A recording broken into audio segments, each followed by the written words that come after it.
Happy weekend and happy Saturday. Vlog tayo, nakakamiss mag-vlog. Actually, ngayon tayo mag-vlog. Tayo sa doon. Ang daming turista dapat. Anong oras pa lang? Ganito kasi pagka-spring. Actually, parang ano na, summer. Diba?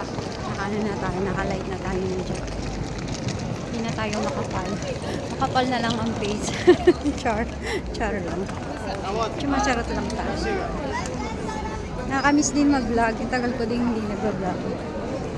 Parang Christmas pa rin. So, balik aura tayo. Good vibes lang. So, yan. Nakipagkita ako sa ate ko eh. Mag-babysit ng 3 hours. Wala tayong racket. So, rest muna tayo. Mag-babysit tayo ng apo. So, kita kami ng pogi kong pamangkin. Papasok kasi siya. So, free naman ang lola. So, nang alaga. So, yan kalesa. Naalala ko tuloy yung tatay ko eh. Pag nakakita ko ng kalesa. Kasi nung araw ganyan din trabaho ng tatay ko. Happy weekend, guys!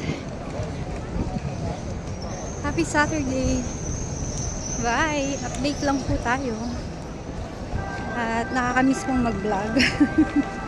Medyo matagal-tagal na tayong hindi nakakapag-update sa ating